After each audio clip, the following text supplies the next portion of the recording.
Uh, he's actually the one that built the brick building. His daughter, maybe his youngest daughter or his daughter, passed away. So let's pray for that family. Amen. Well, let's go to the Lord in prayer. Lord, we love you today. We thank you for your love, your mercy, your goodness and kindness. Lord, we praise you. We adore and magnify you today. I ask you, O Lord, to minister in this place this morning. Let your Spirit lead us and guide us. Let your Spirit direct our hearts today. God, we give you all the praise. You see this need, God, those that have lost loved ones. I ask you, O Lord, to minister to them today. God, we give you praise and honor. We glorify you in the wonderful name of Jesus. Can you say amen? Praise God. You may be seated. I told Brother Charlie a while ago, I said, I guess we're probably a little more like reptiles than we want to think. It's cold and we move slow. So I imagine they got some people sitting under a heat lamp right now trying to warm up. Amen. It is good to be in the house of the Lord this morning. Amen. And we've been talking about, we started talking about spiritual reproduction is what we are called to do. So, I told you last week that one grain of corn, one planted grain of corn, that's not one cob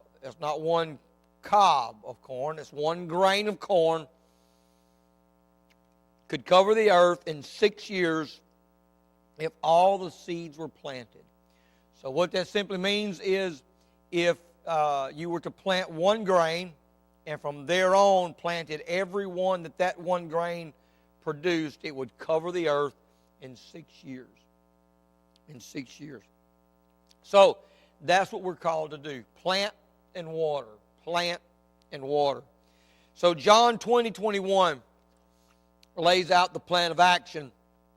Then said Jesus unto them, Peace be unto you. As my Father hath sent me, even so send I you. Mark 16:15. And he said unto them, Go ye into all the world and preach the gospel to every creature. And then we can read again in Matthew 28 verses 18 through 20 is what we call the Great Commission. It is here that Jesus says, is just before he leaves, he says, And Jesus came and spake unto them, saying, All power is given unto me in heaven and in earth. Go ye, therefore, and teach. Everybody say, Go ye.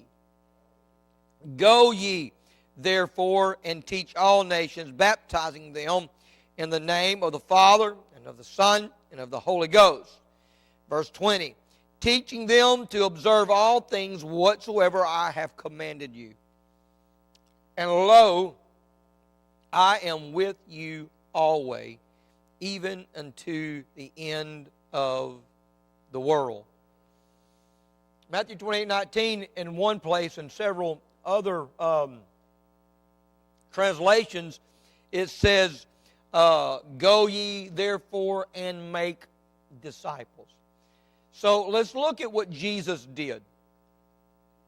When Jesus was on earth, he didn't take big groups and spend time with them. Now, he spent time with big groups. We know that he did because he fed the 5,000, he fed the 4,000.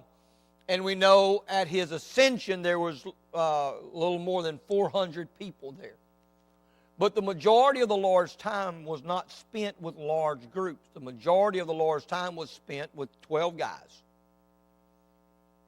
12 men. For 3.5 years, Jesus spent the large portion of his time pouring himself into 12 men.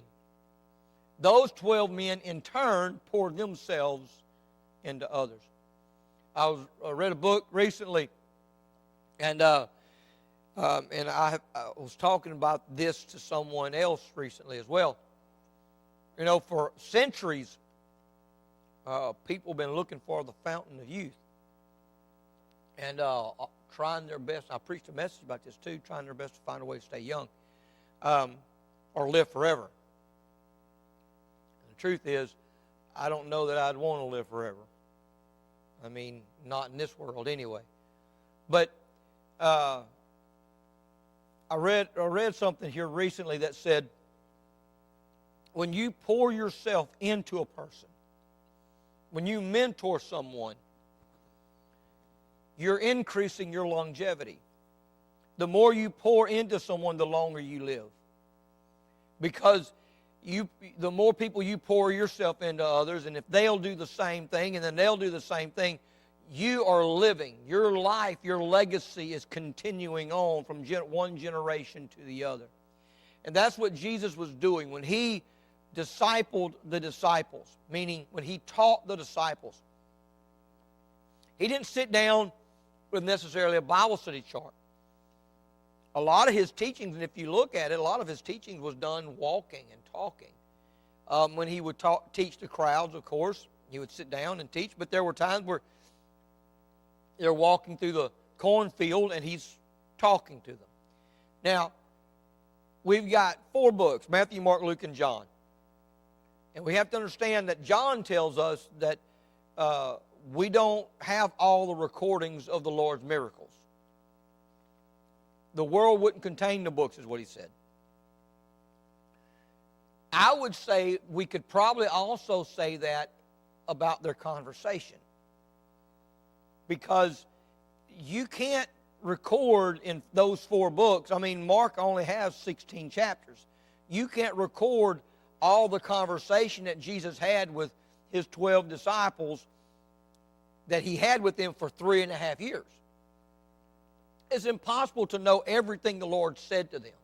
Matthew, Mark, Luke, John recorded what they felt was the most vital and most important things that they felt would have impacted the world the most.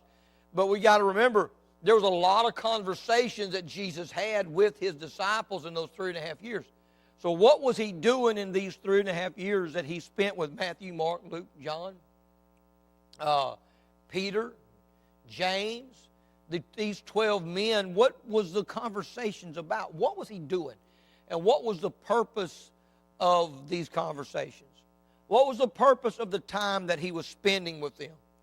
He was spending this time with them, training them and preparing them to do what he told them to do in Matthew 28 and in Mark 16, to go ye.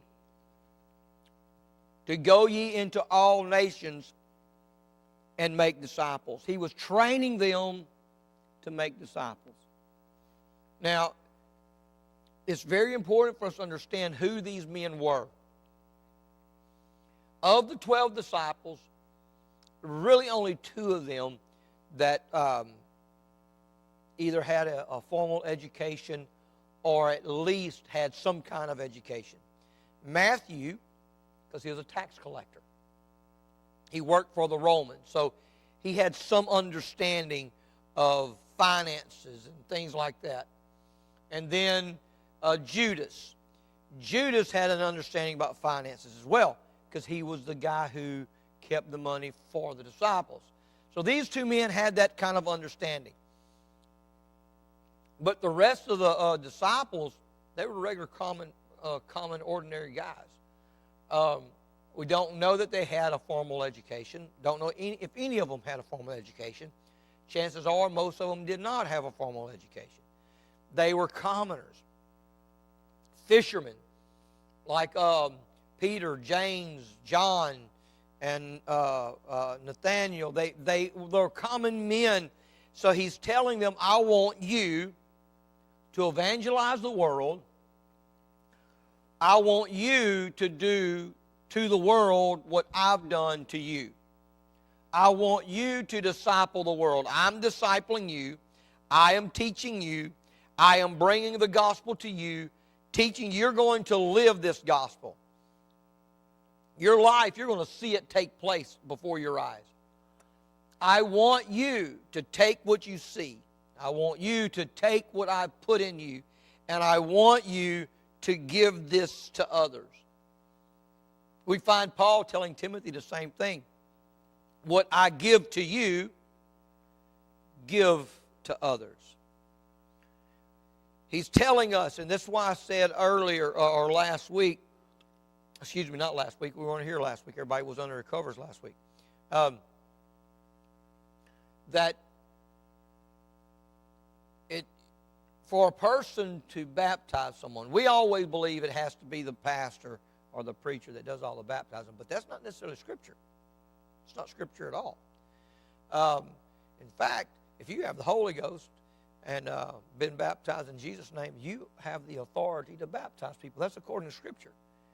Jesus, when he's telling this, when he said go baptizing, he was not only talking to the 12 disciples. They were there. But he's talking to Mary, his mother. He's talking to Mary Magdalene, Martha. He's talking to Lazarus. He's talking to the 400 people standing on the side of that mountain that saw him ascend to heaven. So he's talking to a bunch of people that were his disciples. And he's telling them, I want you to go make disciples. The taught ones are to become teachers. Leaders are to produce leaders. That's what we're here to do. We're here to spread the gospel. And spreading the gospel is not about an evangelist coming to our church and preaching. And we've done that. A lot of times we have changed the idea of what an evangelist is to the thought of an evangelist is the guy who comes and preaches, or the evangelist is the guy who comes and spends a week with us or two, however long, and he preaches us a revival. And that's how we have defined what an evangelist is. And the truth is, an evangelist is much more than that, because we are all called to be evangelists. Paul told Timothy, do the work of the evangelist. That's what we are all called to do. We're all called to be evangelists. We're all called to evangelize our world. We're called to evangelize our neighbors. We're called to evangelize the people we know. We are called to produce. We are called to reproduce. We are called to teach somebody. Teaching somebody does not necessarily mean sitting down with a book and teaching them a lesson.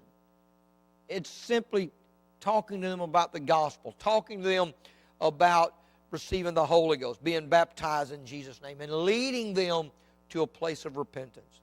Now, I know what it feels like to spend time with someone, a lot of time with someone, and it go nowhere. Not that I could see. I know what it feels like to go through 13, 14, sometimes 20 weeks of Bible studies and nothing come from it that I can see. But we have to remember that's not what it's about. It's not. I can't give an increase, nor can you. God didn't call us to give an increase. God called us to teach. God called us to plant. God called us to water. And He is over the increase. But He just called us to do our part. He called us to reach the lost. That's what we are called to do. We are called to bring the gospel. We are called to reproduce. And there are times where reproduction is not seen immediately. It's seen down the road by someone else. So, how do we implement this plan that God has laid out for us? How do we win the world to God? Well, let's go back to the kernel of corn. One kernel of corn, planted and watered, in 6 years can cover the earth if all the subsequent kernels are planted. It starts with a single person. One. It starts with one. It will always start with one person. It will start with reaching one. Praise God. And look, we have to be, it's a good thing we're at the beginning of the year. It has to be intentional. And my wife said this the other day, and she said her word this year is intentional. And I thought that's so beautiful, to be intentional. And when it comes to winning one, we have to be intentional. We've got to do it on purpose. Every now and then, a kernel will fall to the ground while you're planting fall to the wayside and grow. But the truth is, it's intentional. Now, we understand that nature takes care of itself. Right? Nature takes care of itself. Squirrel goes up in a tree, gathers some acorns, runs out in the woods and buries them. And goes up, gathers some more, goes somewhere else and buries those. And what that squirrel doesn't eat, germinates. Now, we would think about that as just nature, but that's intentional. God intended for that to happen. We know that birds seed ponds, going from one pond to the other. When we lived in San Leon, we had a little pond beside our house. It might have been about as long as a section of pews, a little bit wider. And I put some spotted cat, some channel cat in there in that pond, some fingerlings about yay long. I put 100 of those in there, and I put about so it was 100 fingerlings, and I think it was 25 bluegill, and about 1,000 little minnows, just flathead minnows, I believe is what they call them, for food. And after we moved here, and I would feed them, so I knew there was plenty of catfish in that pond. It had some good perch in it. So after we moved here, my sister-in-law rented that place from us for a while before we sold it. And so she just kept on feeding the catfish. So we'd go back for Christmas. And Langston was out there fishing one day during Christmas, and he hung on to a beast, boy. It was a monster. And got it in, and it wasn't a catfish, and it wasn't a brim. It was a, oh my goodness, we would call it a carp. But it really wasn't a carp, we would call it that, but it was koi.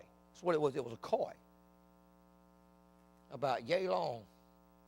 About that big. Where did it come from? I didn't put it in there. My neighbor didn't have a koi pond. None of my neighbors. I don't know anybody close to us that would have had a koi pond. Where did it come from? Bird landed in the koi pond somewhere. Brought an egg and stopped in my pond and ate some of my crawfish that I'd put in there. Ate some of the fish and dropped off an egg. That wasn't by accident. Now, the bird didn't know it, but God designed it that way. God intentionally put things together to produce across the world. So, if we are going to reproduce, it has to be intentional. We've got to plan it. We've got to want it. We've got to intend. We've got to find a way. Find a way. I've had to break out of my personality, because in my personality, and I've said this before, my personality is an introvert. I'm not a big talker. When I get into a crowd, I usually just kind of slink to the edges. When we go on vacation, if we get into crowds, as long as I know where I'm going and I've got a destination, I'm just going to go there. I'm not going to stop and talk. I'm just going to go where I'm going. My problem comes in when I'm walking with people that don't really know where they want to go. And they got to stop every 4 or 5 feet and look around. I can't handle that. Look, I'm going to go over here by the wall and stand by myself until y'all figure things out. When y'all figure it out, I'll get up with y'all and we'll go somewhere. But by nature, I'm an introvert. It's difficult for me to begin conversation with people.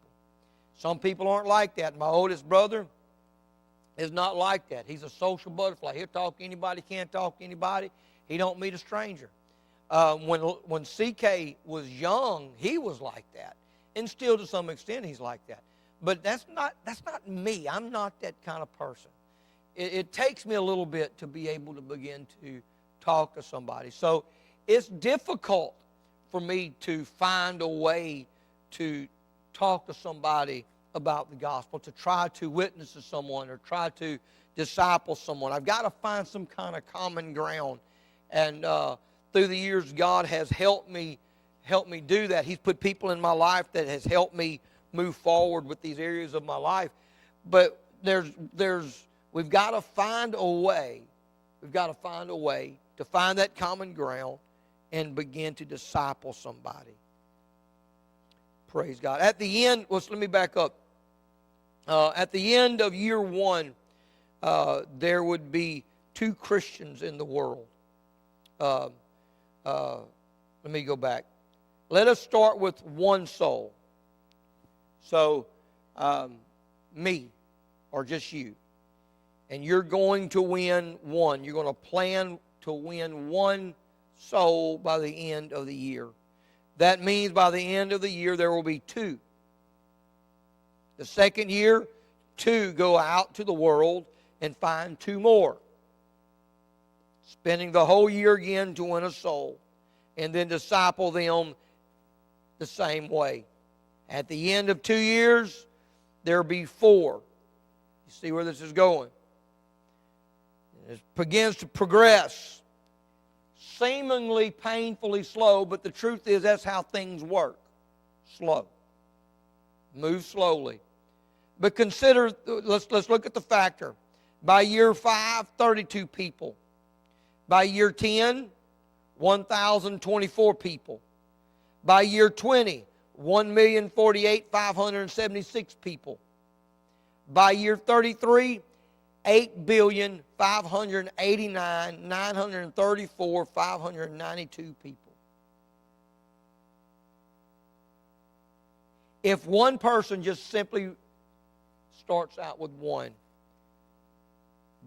within 33 years you have over 8 billion people that are saved, that have been saved.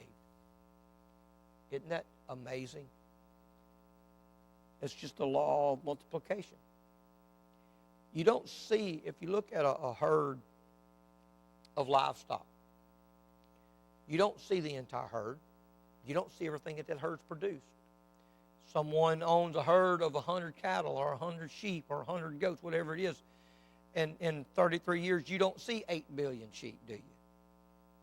No. You don't see 8 billion sheep. You see whatever's owned in the field. But you don't see the ones that was sold, the ones that have died.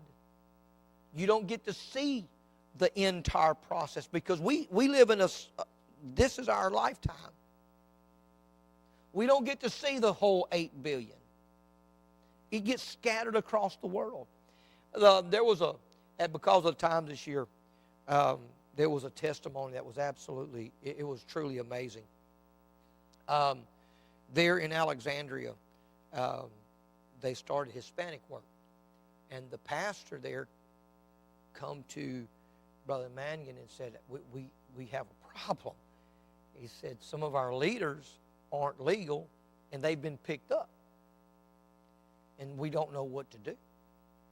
And I've got one that my assistant pastor, they're going to pick him up. We don't know what to do. And he said, well, let's pray about it. So they started praying. And a week or so later, he came back. He said, Pastor, I got it. We have a word from God. We know what to do. He said, what's that? He said, we're going, watch this. This is so powerful and beautiful. He said, we're going to locate several towns in Mexico that don't have an apostolic church. And we're going to send them to those towns and start churches. You see how that just happened? They're going to towns that you or I or nobody will ever even know about. They'll go to that town, start a church, start teaching Bible studies, start winning souls, and the kingdom is growing. You may never meet these people. You may never know anything about them. But that's how the kingdom grows. Exactly how the kingdom grows. In October, Langston will be going to Romania. And we're raising money, trying to raise money for him to go there. And I have no idea the people he's going to meet, have no idea the people he's going to see. And he may not remember all the people. He's not going to remember all the people he'll see. He'll meet people over there. Chances are the people that he'll remember is the ones he's with. But the truth is, the effect that one kid I have And I think there's 20 of those kids, 30 of those kids going to spend they think they spend 2 weeks in these places. The effect that they have is effects that you and I will never know. But again, it's a kernel. It's a kernel. You pour yourself into a young person that in turn lives for God, in turn takes this seriously, and they get out there and they start planting kernels of corn. They start reproducing, and they reproduce people that you'll never see, never know, but they're attached to you because you planted a kernel. You have to remember, so interesting, the Amazon River, it begins in the Andes Mountains. Millions of snowfall, flakes of snow fall, melt, and find their way down to the sea. They say that, I think it's 150 miles. 150 miles from the mouth of the Amazon, you can drop a bucket and find fresh water. 150 miles into the Atlantic from the mouth of the Amazon, you find fresh water. That comes from rain, snow melts, raindrops from trees, from runoff from the side of the mountains, combined with the snow melts, slowly inching itself down the river. It's a very small beginning, the Amazon is, just as the Mississippi River. Anybody ever looked at the mouth or the actual beginning of the Mississippi River? Anybody ever look at it? I've never seen it personally. It's something I would love to go see, but I've looked at it. I've looked up pictures and what it looks like. It's don't look like what we have here. It's not much to it. With the starting of the Mississippi River, combine it with other rivers flowing into it from other parts of the nation, rainfall, snow melts, and you have the Mississippi River Delta. You have the mouth of the Mississippi River. There's no telling how many billions, trillions gallons of water are emptied there. The Amazon River has such a small beginning as 100 miles wide at its mouth when it empties into the ocean. Now think about that. It begins in the very top of the Andes, just a barely trickle, but at its mouth it's 100 miles wide. 100 miles wide. Its force is so great that it carries fresh water. I was wrong. I said 100 miles. It carries fresh water 1,000 miles out into the Atlantic Ocean. That's force. But that's not how it starts. No doubt at the beginning of the mouth of the Amazon, or at the beginning of the Amazon, you're not going to catch many fish. Not a lot of fish there. Just as it would be at the Mississippi River, not a lot of fish there. What you do catch is not going to be very big. But the further you get down, the further you go, the more fish, the more wildlife the river can hold.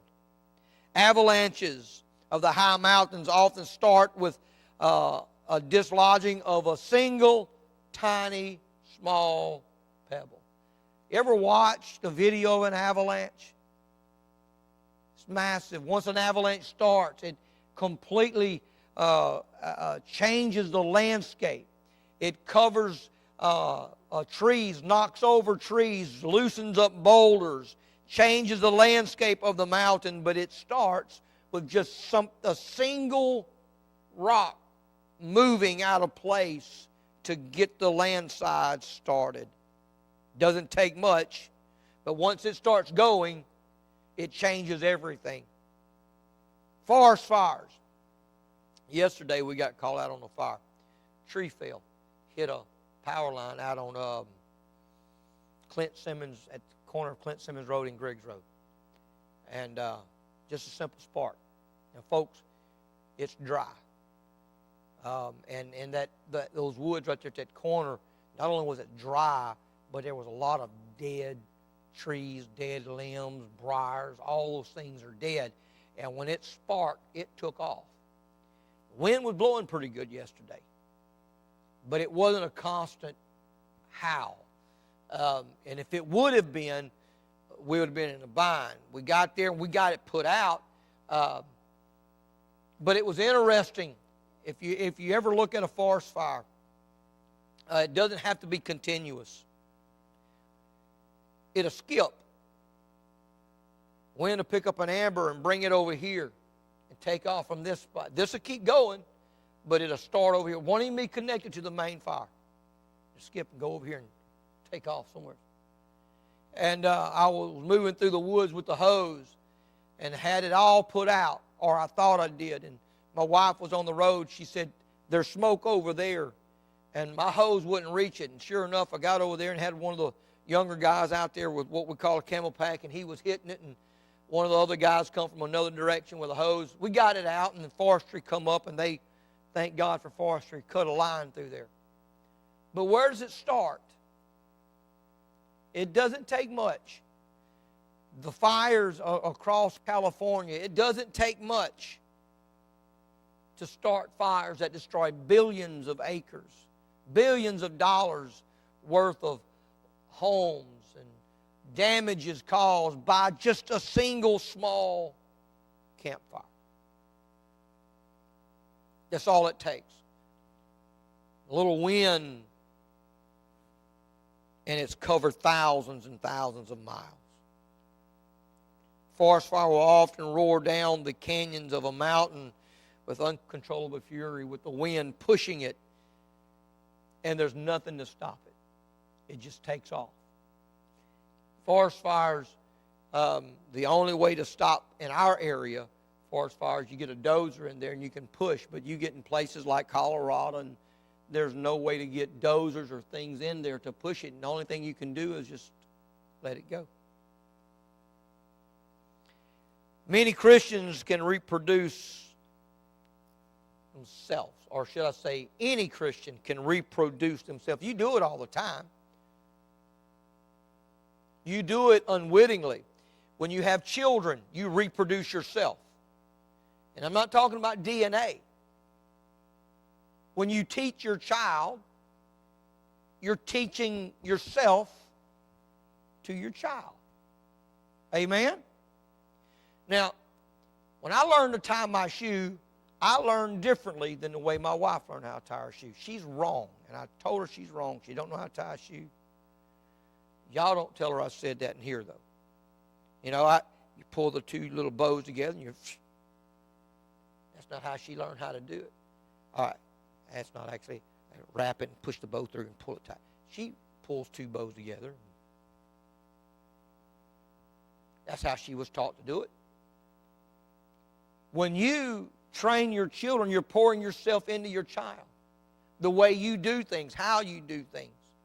I've watched people around here and talked to different people about gardens and planting. And everybody has just something a little different they do, how they do things. You didn't just learn. You learned things on the way, but for the most part, somebody gave you that. So you produce yourself in your children. You produce yourself into other people when you teach them. Brother, how many people you feel like, maybe just a guess, that you may have trained, taught how to weld over the years, just on the job? There's no telling. There's no telling. It wasn't in a classroom.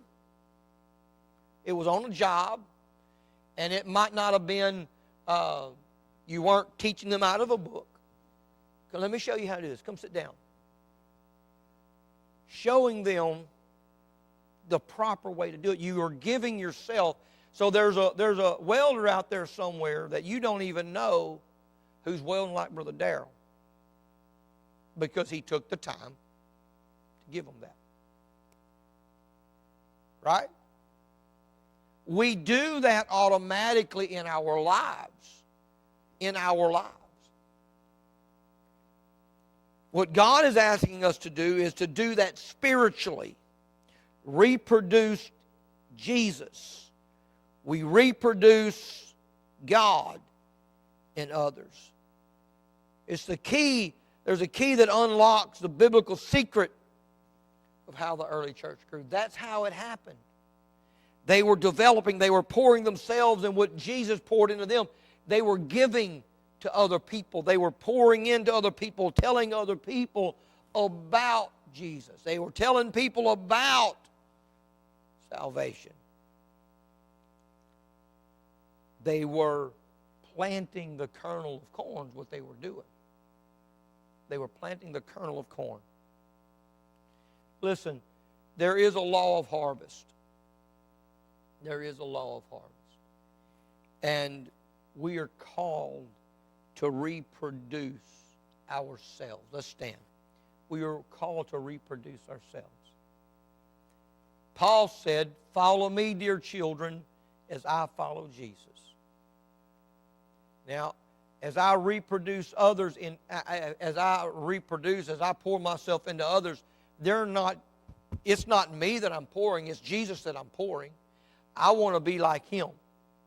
That's the goal. The goal is to be like Jesus.